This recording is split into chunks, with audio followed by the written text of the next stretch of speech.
Guys புது dessert cake வருது என்னன்னு பாருங்க எல்லாரும்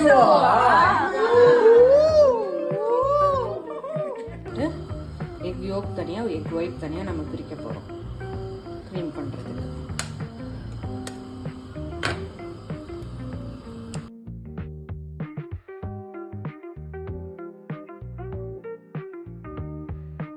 ஓகே, இப்போ நம்ம இந்த 10 யோகுக்கு வந்துட்டு 250 grams ஆஃப் சுகர் வந்து ஆட் பண்ண போறோம் நம்ம.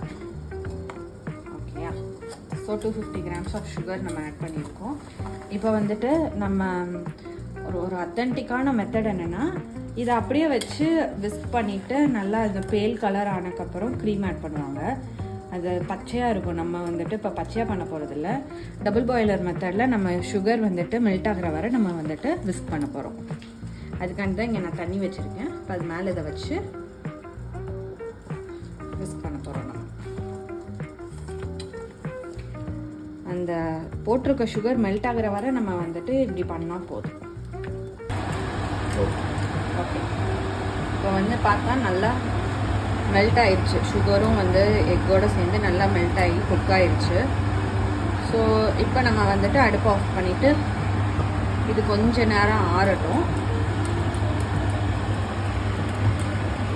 நம்ம வந்து மாஸ்கர் ப்ரான் சீஸ் தான் எடுத்திருக்கோம். இது வந்துட்டு ஆக்சுவலி 500 grams. இந்த 500 grams நம்ம யூஸ் பண்ண போகிறோம். இப்போ சீஸ் நல்லா சாஃப்டாக நம்ம பண்ணிக்கிறோம்.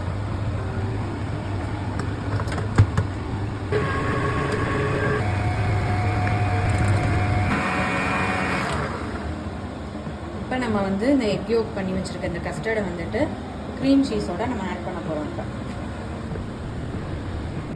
இப்போ நம்ம வந்துட்டு விப்பிங் க்ரீம் வந்து 600 ml எடுத்துக்க போகிறோம்.